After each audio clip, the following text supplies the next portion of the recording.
السلام علیکم ورحمۃ اللہ وبرکاتہ. اما بعد فاعوذ باللہ من الشیطان الرجیم.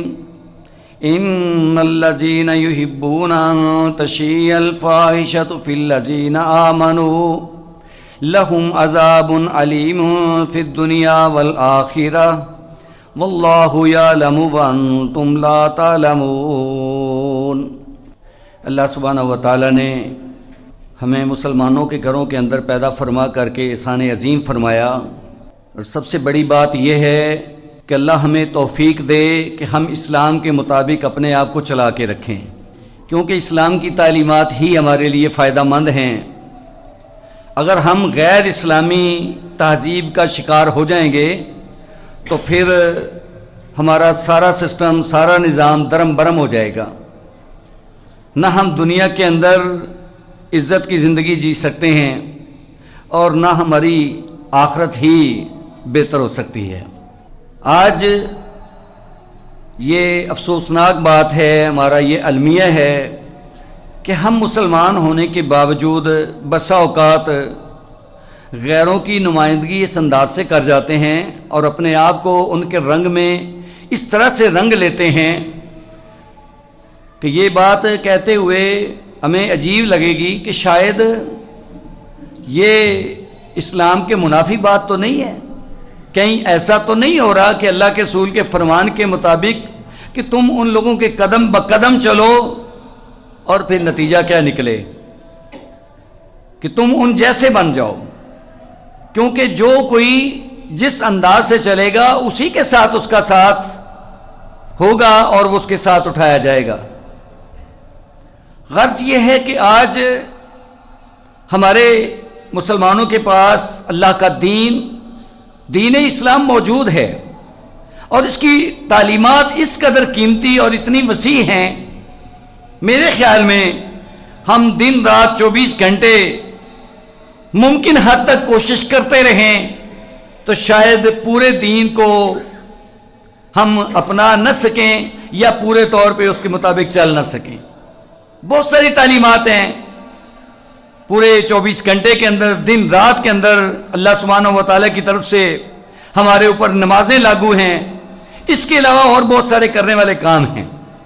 لیکن یہ ایک عجیب سی بات ہے کہ ہمیں اپنے دین کی باتیں سمجھ نہیں آتی اور غیروں کے بنائے ہوئے تہوار اور یہ تفریح کے نام پہ اور غیروں کے اس انداز سے وہ کلچر کے نام پہ ہم ایسے نہ چاہتے ہوئے ان کے رنگ میں رنگے جاتے ہیں اور ان سے وہ چیزیں لے لیتے ہیں جو ہمارا حق نہیں بنتا، ہمیں زیب نہیں دیتا. اور یہ بھی ایک عجیب سی بات ہے کہ ہم مسلمانوں کا یہ مزاج بن چکا ہے کہ ہم وقتاً فوقتاً بس تہواروں کے چکر میں رہتے ہیں.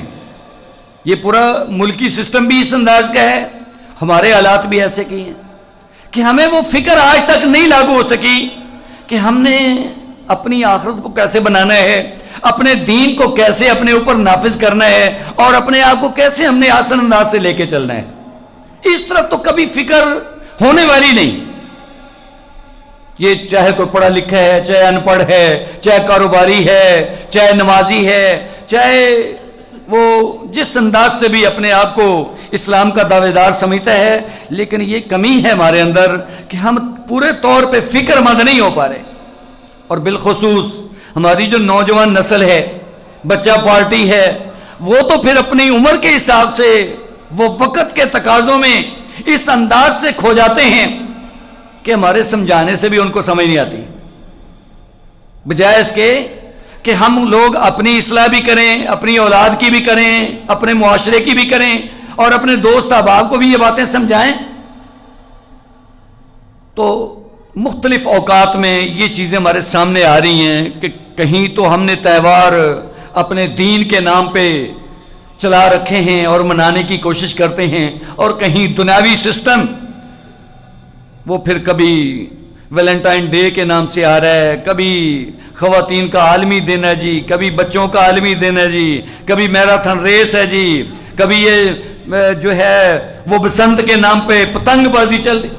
یعنی یہ سارے ایسے طریقے جو غیروں کے بنائے ہوئے، غیروں کے دیے ہوئے، غیروں کے تہوار اب اس انداز سے ان کے مطابق ان کو اپنے اوپر نافذ کر لیتے ہیں، اپنا لیتے ہیں، ان کے مطابق چلنے کی کوشش کرتے ہیں، جو ہمارا حق نہیں بنتا۔ تو بالخصوص آج کا یہ موقع، یہ چلنے والے دن، یہ ہمارے لیے لمحہ فکریے ہیں کہ ویسے تو انہی ایام کے اندر وہ شب برات کا سلسلہ بھی چلنے والا ہے، اور اس سے پہلے یہ جو ہے اس کے مناسبت سے یا اس سے ہٹ کر کے کوئی دنیاوی شغل میلہ، یہ شرلیاں، پٹاخے اور آتش بازی، یہ بھی ایک سلسلہ چل رہا ہے۔ اس کے ساتھ ساتھ یہ جو ویلنٹائن ڈے کے حوالے سے، یہ بھی ہماری نوجوان نسل اور بڑے اپنے آپ کو اپ ٹو ڈیٹ سمجھنے والے، وہ بھی اس کے رنگ میں رنگے ہوئے ہیں اور اس کی تیاریاں بھی زوروں پہ ہیں۔ تو ہم نے کسی حد تک اپنے دین کے مطابق رہنمائی لینی ہے۔ اللہ پاک ہمیں سمجھنے کی توفیق دیں کہ اس طرح کے سلسلے، یہ حقیقت میں ان کی حیثیت کیا ہے۔ سب سے پہلی بات تو یہ آیت جو میں نے آپ کے سامنے تلاوت کی ہے، اللہ پاک فرماتے ہیں، اعوذ باللہ من الشیطان الرجیم، ان الذین یحبون ان تشیع الفاحشۃ فی الذین آمنوا لہم عذاب علیم فی الدنیا والآخرہ واللہ یعلم وانتم لا تعلمون۔ اس کا شان نزول تو یہ ہے کہ ماں جی عائشہ رضی اللہ تعالیٰ عنہ سفر میں تھیں، وہ قضاء حاجت کے لیے گئیں، قافلہ روانہ ہو گیا، اور بلکہ پہلے تو واپسی ہوئی لیکن ان کا ہار گر گیا، اس کو تلاش کرنے کے لیے واپس جاتی ہیں، قافلہ روانہ ہو چکا تھا۔ پیچھے سے ایک صحابی جو گری پڑی چیزوں کے اٹھانے پہ اس کی ڈیوٹی تھی، جب ماں جی کو دیکھا تو سبحان اللہ پڑھا اور اپنی سواری کے پیچھے بٹھایا، قافلے سے جا ملے۔ اب جو منافق لوگ ہوتے ہیں، کمزور ایمان والے تو نہیں ہم ان کو کہہ سکتے، وہ تو ہوتے ہی بے ایمان ہیں، ان کو موقع ملا کہ ماں جی عائشہ رضی اللہ تعالیٰ اللہ کے رسول کی زوجہ محترمہ ہیں، وہ ایک پاکیزہ شخصیت ہیں، اس کے باوجود ان کو بات اڑانے کا اور تہمت لگانے کا موقع مل گیا۔ تو انہوں نے یہ بات کہہ دی کہ دیکھیں جی آخر کوئی بات تو ہے۔ اب سب سے پہلی بات تو یہ ہے کہ اللہ تعالیٰ کے ہاں اسلام کی قدر و قیمت کتنی ہے، اور اسلام کے ماننے والوں کی، اور بالخصوص یہ جو عورت ہے اس کی عزت، اس کی ناموس اور اس کی پاکیزگی، اس کی پاک باز ہونا، یہ اللہ تعالیٰ کو اس قدر محبوب اور اس قدر وہ قابل قدر ہے ایک مومن مسلمان عورت، کہ اللہ تعالیٰ اس کے متعلق بات سننا بھی گوارا نہیں کرتے۔ ایسے موقع کے اوپر اللہ سبحانہ تعالیٰ نے انتہائی سخت آرڈیننس جاری کر دیا۔ ابھی کوئی بات نہیں ہے، حقیقت میں کچھ نہیں ہے، اللہ کے رسول بھی خاموشی میں ہیں، لیکن اللہ سبحانہ تعالیٰ نے قرآن مجید کی سورہ نور کے اندر 18 آیات نازل فرما دی ماں جی عائشہ رضی اللہ تعالیٰ عنہا کی برات کے حوالے سے۔ یہ پاک باز عورت ہیں، پاکیزہ شخصیت ہیں، یہ مومنوں کی ماں ہیں، بھلا ایسے کیسے ہو سکتا ہے؟ تو اللہ سبحانہ و تعالیٰ نے جب پاکیزگی کی آیات اتاری تو اللہ کے رسول معاملہ کلیئر ہو گیا۔ بہرحال یہاں اللہ سبحانہ و تعالیٰ نے جو ارشاد فرمایا ہے، فرمایا کہ جو لوگ اس بات کو پسند کرتے ہیں کہ ایمان والوں کے اندر بے حیائی کی بات کو پھیلایا جائے، لہم عذاب علیم فی الدنیا والآخرہ، ان کے لیے دنیا اور آخرت میں دردناک عذاب ہے، یہ اس کی سخت ترین سزا ہے۔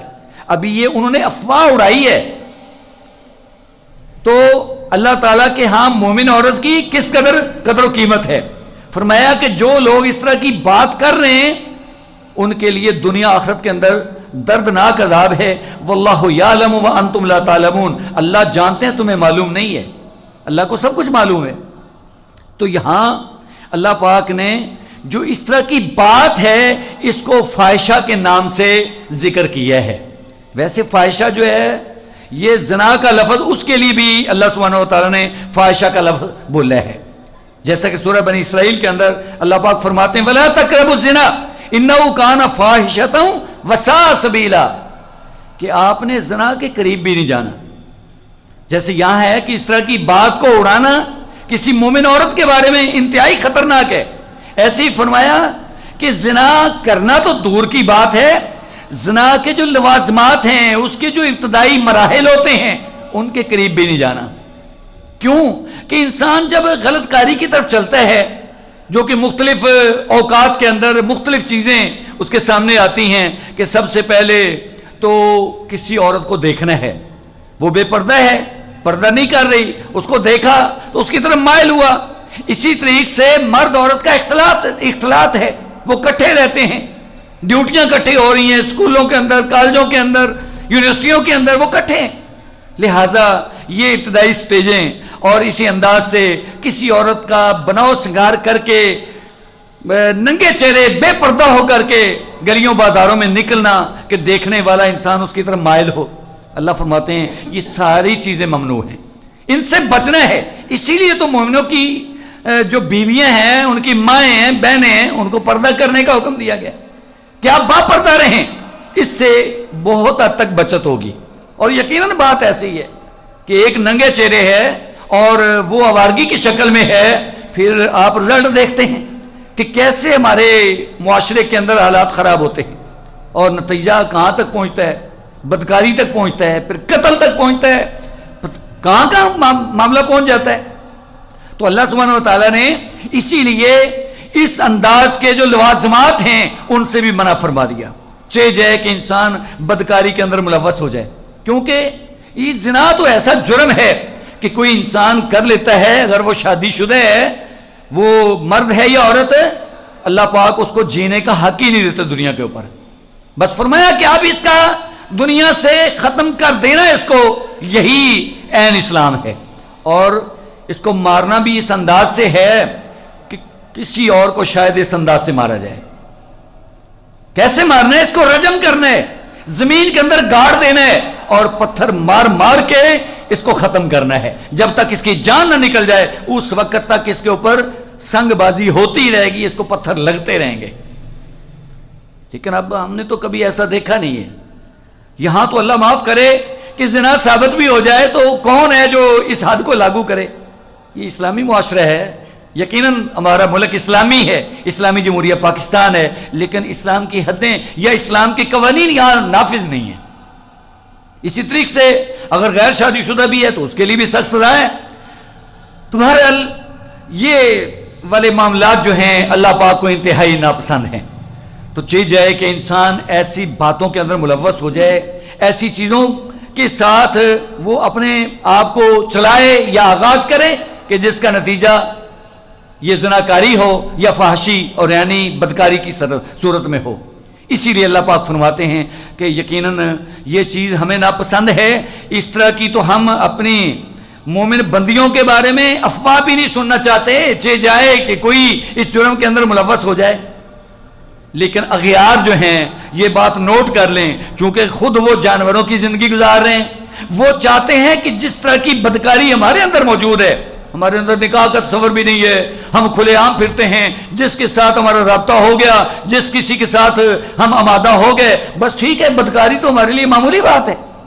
تو جیسے وہ لوگ یہود و نصارہ وہ اپنے آپ کو اس رنگ میں رنگے ہوئے ہیں، وہ چاہتے ہیں کہ یہ بدکاری مسلمانوں کے اندر بھی عام ہو جائے، پوری دنیا کے اندر یہ کلچر پھیل جائے، شیطانی سلسلہ ہے۔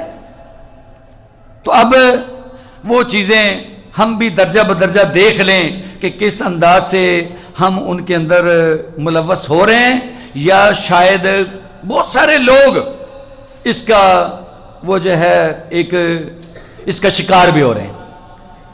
تو اللہ پاک نے اس سے ہمیں منع کرنے کے لیے یہی وجہ ہے کہ ابتدائی طور پر فرمایا کہ اس طرح کے لوازمات کے قریب بھی نہیں جانا ہے، اس طرح کا سوچنا بھی نہیں ہے، آپ نے مسلمان بن کے رہنا ہے۔ اور اس کی بنیاد حیا کے اوپر ہے کہ ایک مرد اور عورت کو نوجوان لڑکے اور لڑکی کو باحیا ہونا چاہیے۔ تو سب سے بنیادی طور پہ حیا کے اوپر انہوں نے حملہ کیا ہے کہ یہ چیز سب سے پہلے ختم کرو۔ حالانکہ اللہ کے رسول فرماتے ہیں الحیاء من الایمان، حیا تو ایمان ہے، بلکہ فرمایا حیا اور ایمان کٹھے رہتے ہیں۔ یہ بڑی زبردست بات ہے، بڑی قیمتی بات ہے، توجہ طلب بات ہے کہ حیا اور ایمان اکٹھے رہتے ہیں، ان میں سے کوئی ایک چیز ختم ہو جائے تو دوسری بھی اٹھ جاتی ہے۔ یہ بہت لمحہ فکریہ ہے کہ حیا اور ایمان کٹھے ہیں۔ اب اگر ایک انسان حیا کھو دیتا ہے تو اس کا ایمان بھی مشکوک ہو جائے گا۔ اسی لیے اللہ کے رسول فرماتے ہیں اذا لم تستحی فاصنع ما شئت، کہ جب تجھ میں حیا نہ رہے پھر تو جو مرضی کر۔ اس کا مطلب یہ ہوا کہ ایک مومن آدمی کے اندر سے اگر حیا ختم ہو جاتا ہے تو اللہ کے رسول فرماتے ہیں ہمیں تمہاری کوئی پرواہ نہیں ہے، تم جدھر مرضی دفع ہو جاؤ، تم جو مرضی کرو۔ تو اس کا مطلب یہ ہوا کہ ایک مسلمان آدمی کے لیے، ایک مومن انسان جو ہے، اس کے لیے حیا ایک بہت ہی قیمتی زیور ہے، اس کو ضرور بھی ضرور اپنانا چاہیے۔ اور اللہ نے فطرت کے اندر بھی حیا رکھا ہے۔ آپ نے تجربہ کرنا ہو تو چھوٹا سا بچہ ہو نا، ابھی وہ سال کا ہے، 6 ماہ کا، چلے 6 ماہ کا، سال 1.5 سال کا، 2 سال کا ہو گیا، ہمارے لحاظ سے بچہ ہے، کوئی ایسی بات نہیں ہے، لیکن اگر ہم اس کی نکل اتارنے کی کوشش کرتے ہیں تو وہ اپنے آپ کو، اگر اپنی ماں کے پاس ہے تو وہ گزارا کر لے گا، لیکن اگر کوئی دوسرا اس کو دیکھ رہا ہے تو وہ نہیں پسند کرتا۔ یعنی فطرت ہے نا۔ ہمارے بابا آدم علیہ السلام کو، حوا علیہ السلام کو جب جنت کے اندر رکھا گیا، شیطان نے نافرمانی کروائی، جنتی لباس اتر گیا، اب وہ حیا ہے کہ حالانکہ دونوں میاں بیوی ہیں لیکن حیا کی وجہ سے درختوں کے پتے اتار کے اپنے آپ کو ڈھانپ رہے ہیں۔ تو انسان کا اپنے آپ کو ڈھانپنا یہ ایک حیا ہے، اور یہ بچے کی فطرت ہے، یعنی ہم چھوٹی عمر میں حیادار ہوتے ہیں، لہذا جس قدر ہمارے اندر شیطنت آتی جائے گی، ہم بے حیا ہوتے جائیں گے، اسی انداز سے ہمارے اندر خرابیاں آتی جائیں گی۔ لہذا سب سے پہلے جو داؤ لگاتا ہے شیطان وہ اسی بات کے اوپر کہ تو یہ جو اتنا بھی حیا والا سسٹم ہے نا، اس کو نہ چلا کے رکھ۔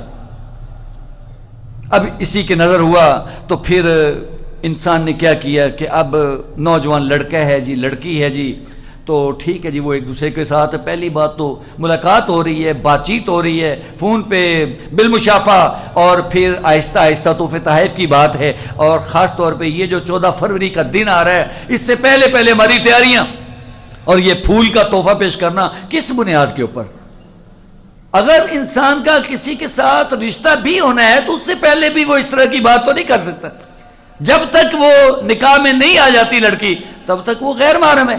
اب غیر محرم کے ساتھ بیٹھنا، ملنا، اس کے ساتھ کسی بھی قسم کا معاملہ کرنا یہ تو ممنوع ہے، لیکن کیسا یہ سسٹم ہے، حالانکہ اس کی بنیاد ہی عشق اور بے غیرتی ہے۔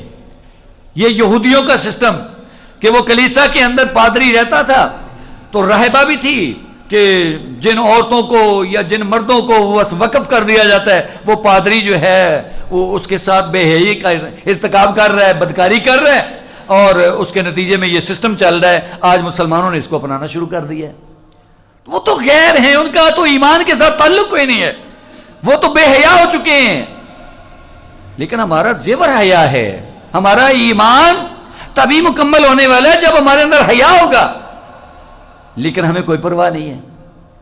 ہماری نوجوان نسل، وہ شاید ان کو مسئلے کا پتہ بھی نہ ہو، لیکن ہماری جو فطرت کے اندر وہ حیا والا سسٹم ہے اس کا یہ تقاضا ہے، اور ہمارے دین کا یہ نظام ہے کہ کوئی بھی نوجوان لڑکی ہے وہ ہمارے لیے غیر محرم ہے، اس کو دیکھنا، اس کے ساتھ اختلاط، ملنا، بیٹھنا، بات چیت غلط ہے۔ تو لہٰذا کسی لحاظ سے بھی ہمارا اس کو تحفہ پیش کرنا پھول کی شکل میں، کسی اور شکل میں ممنوع ہے، یہ ناجائز ہے۔ بالکل ایسے ہی جیسے ہم اپنی بہن کے بارے میں، اپنی بیٹی کے بارے میں پسند نہیں کریں گے کہ ہماری بہن بیٹی کو کوئی اس طرح کا تحفہ پیش کرے۔ ہاں اگر حیا ختم ہو گیا پھر شاید ہم محسوس نہ کریں کہ چلیں جی کوئی بات نہیں جی، بچے ہیں جی، حالانکہ وہ جب بچے ہیں، بچے کہتے کہتے ہی بات پھر آگے تک نکل جاتی ہے، پھر معاملہ کنٹرول سے باہر ہو جاتا ہے۔ لہذا پہلی فرصت میں اپنے دین کو سمجھنا ہے، اور ہمارے دین نے جو ہدایات دی ہیں انہیں ہم نے خود بھی نوٹ کرنا ہے اور اپنے بچوں کو بھی سمجھانا ہے، اور کسی بھی لحاظ سے اس کی کوئی گنجائش نہیں ہے کہ ہم جناب شغل مغل میں دنیا داری کے لحاظ سے، بھائی دنیا کیا ہے؟ ہماری دنیا ہمارے دین کے متحد ہے، یہ نہیں ہے کہ دنیا ہم اپنی مرضی سے گزاریں گے۔ اگر دین کے دعوے دار ہیں، اسلام کو اپنایا ہے، تو اپنی دنیا کو بھی اس کی زیر نگرانی چلائیں گے۔ ہاں تو جو غیروں نے یہ سسٹم شروع کیا، اگر ہم نے وہ اپنا لیا تو پھر اللہ کے رسول کیا فرماتے ہیں؟ من تشبہ بقوم فہو منہ، جو بندہ کسی قوم کے ساتھ مشابہت کرتا ہے مسلمان، لیکن یہودی قوم، عیسائی قوم، ان کا کلچر اپناتا ہے، ان جیسا بننا چاہتا ہے تو ٹھیک ہے، فہو من، وہ اسی میں سے ہو جائے گا۔ اب ہم نہیں سمجھتے، ہم سمجھتے چلیں جی یہ کام کر لیں تو کچھ نہیں ہونے والا۔ تو اللہ کے رسول کیا فرماتے ہیں؟ اس لیے ایسی بات نہیں ہے کہ ہم جہاں چاہیں اپنی مرضی استعمال کرتے چلے جائیں۔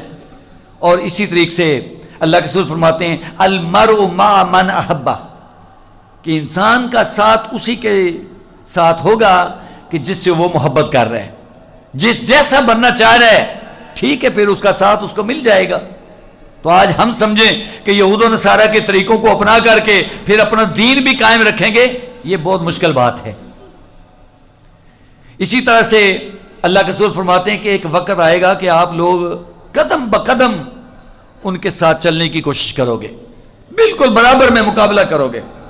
صحابہ کرام نے پوچھ لیا کہ اللہ کے رسول کیا یہود و نصارہ کے؟ فرمایا اور کون ہو سکتا ہے، کیونکہ اس وقت بھی یہود و نصارہ یہ ایک سلسلہ پہلے کا چلتا آ رہا تھا، تو آپ نے اپنے دور کے اندر بھی ان سے انتہائی طور پہ بچنے کی تلقین فرمائی، اور یہی سلسلہ آج بھی آپ کے سامنے ہے اور یہ قیامت تک چلنے والا ہے۔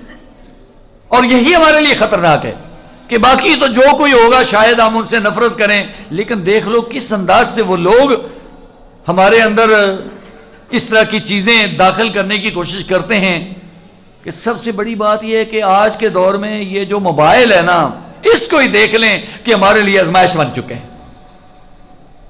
کیا بچہ، کیا نوجوان، کیا بڑا آدمی، سب لوگ مجبوراً اس کو استعمال بھی کرتے ہیں اور اس سے ناجائز فائدہ بھی اٹھاتے ہیں۔ تو یہ چیزیں ہمارے لیے نقصان دہ ہیں۔ جہاں ٹھیک ہے ہر چیز میں فائدہ بھی ہوتا ہے نقصان بھی، اگر ہم اس کے فائدے کی حد تک رہتے ہیں، ضرورت کی حد تک چلتے ہیں تو چلیں کوئی بات نہیں، لیکن اگر وہی چیز ہمارے اندر وہ غلط انداز سے سرایت کر رہی ہے تو اس سے احتیاط اور پرہیز یہ بھی بہت ضروری ہے۔ ایسا نہیں ہے کہ ان غیروں نے ہمارے ساتھ سازش کی ہو، وہ ہمیں جناب بہکا کر کے اپنے ساتھی بنا کر کے جہنم کا ایندھن بنانا چاہتے ہیں، اور ہم لوگ بس ایسی خاموشی کے ساتھ ان کا ساتھ دیے جا رہے ہیں۔ تو آپ صلی اللہ علیہ وسلم کے فرمان کے مطابق یہ بے حیائی والا سلسلہ اور اس کو برداشت کرنا یہ کیسا خطرناک ہے۔ آج ہم تو چاہتے ہیں، یہ کچھ لوگ تو خیر اس کے اندر ملوث ہوتے ہیں، لیکن کچھ لوگ یہ ہے کہ ہم اس کو مجبوری سمجھ لیتے ہیں، بیٹی ہے، بیٹا ہے جی، اب کیا کریں جی، اب بچہ ہے جی، اب وہ اپنی مرضی والا ہے جی۔ تو اس کے لیے بڑے سخت الفاظ ہیں آپ صلی اللہ علیہ وسلم کے۔ فرمایا کہ 3 لوگ ہیں جن کے اوپر جنت حرام ہے۔ اب بظاہر دیکھیں نا، ہم تو بڑے بڑے جرم کر جاتے ہیں لیکن جنت کو حرام نہیں سمجھتے۔ جنت تو ہماری اپنی ہے، وہ بنائی اللہ نے مسلمانوں کے لیے۔ ہم کام غیر اسلامی کریں، یہود و نصارہ جیسے کریں، ہندوؤں جیسے کریں، جو مرضی کر لیں، جنت تو ہماری ہے۔ لیکن ہمارے پیغمبر فرماتے ہیں کہ 3 لوگوں پہ جنت حرام ہے۔ ایک فرمایا دائمی شرابی، جو ہمیشہ شراب پیتا ہے اور شراب کے اندر ہی دھوتا رہتا ہے حتیٰ کہ اس کو موت آتی ہے تو بس، یعنی ہمیشہ کے لیے اس کا یہی چال چلن ہے۔ فرمایا یہی جنت میں نہیں جائے گا۔ اسی طریقے سے فرماتے ہیں آپ کہ ماں باپ کا نافرمان، ماں باپ کا ہمیشہ سے نافرمانی کرنے والا، ان کی مخالفت کرنے والا اور ان کو ستانے والا، فرمایا ماں باپ کا نافرمان بھی جنت میں نہیں جائے گا، اللہ یہ کہ کوئی انسان توبہ طائب ہو جاتا ہے، وہ تو گنجائش موجود ہے۔ اسی طریقے سے 3 نمبر پہ فرمایا دیوس انسان، کہ اس کے سامنے اس کی بیوی، اس کی بیٹی، اس کی بہن وہ ملوث ہے کسی بھی غلط کام کے اندر، اب یہ دیکھ کر کے خاموش ہے کہ اب میں کیا کروں۔ حالانکہ اکثر حالات ہمارے سامنے ایسے ہی ہیں، بہت سارے مقامات پہ بس ہم وہ ایسے کے ہو جاتے ہیں، لیکن اللہ کے رسول کا فرمان بہت سخت ہے۔ آپ فرماتے ہیں دیوس آدمی بھی جنت میں بھی جائے گا۔ اب ہم دیکھیں نا، بھی ہم نے اپنی جنت بنانی ہے یا خراب کرنی ہے؟ اپنے آپ کو جنت میں لے کے جانا ہے یا اس کے مد مقابل اپنے آپ کو سزا دلوانی ہے؟ یقیناً کوئی بندہ نہیں چاہتا کہ میں جہنم کا ایندھن بن جاؤں، لیکن پھر ہمیں ان ہدایات کو بھی تسلیم کرنا پڑے گا۔ آپ صلی اللہ علیہ وسلم نے جو فرمایا ہے اس کو سمجھنا پڑے گا، پھر ہمیں یہ حرکتیں چھوڑنا پڑیں گی کہ یہ محبت کے پھول ہیں جی، جس کی بنیاد عشق اور بدماشی ہے اور فحاشی ہے اور یعنی ہے. اور یوں سمجھیے کہ اگر ہم نے اس چیز کو برداشت کر رکھا ہے، خود اپنے لیے پسند کرتے ہیں، تو پھر ہماری غیرت کا جنازہ نکل چکا ہے. تو جس کی غیرت ختم ہوگی وہی دیوس ہے.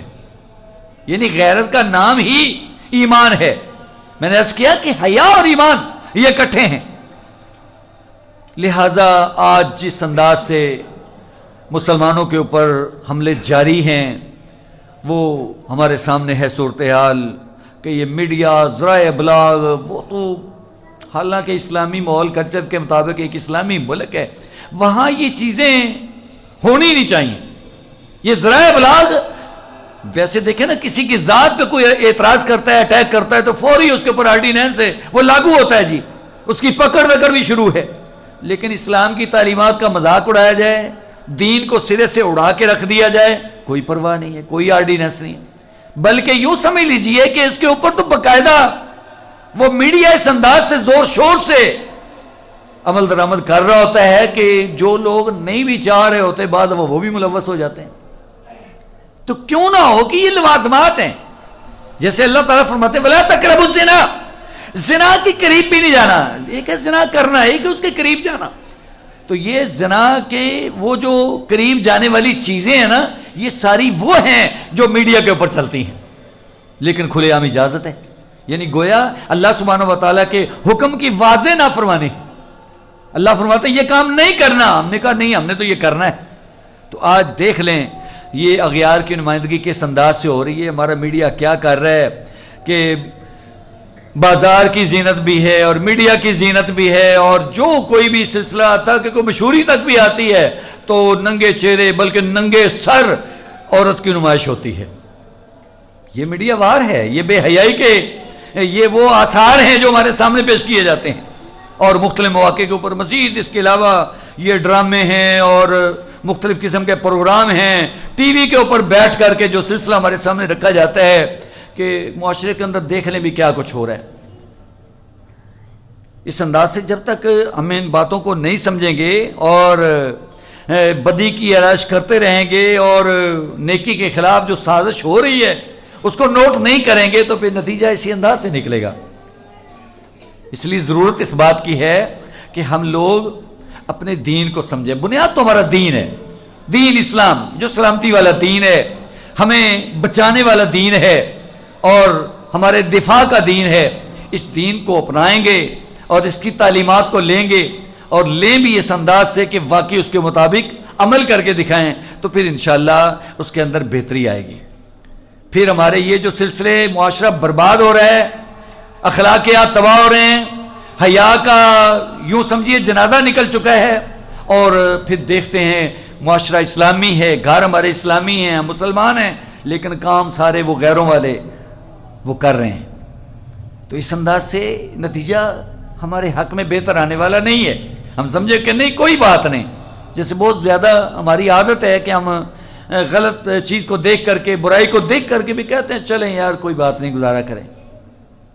تو حقیقت بات یہی ہے کہ ہم اپنے معاشرے کو اگر پاکیزہ دیکھیں گے تو انشاءاللہ اس کے اچھے اثرات ہوں گے، معاشرے کے اندر بھی، ہمارے دینی لحاظ سے بھی، ہمارے اپنے وجود کے اوپر بھی. لیکن اس کے لیے ضروری ہے کہ ہم اپنے دین کو سمجھنے کی کوشش کریں.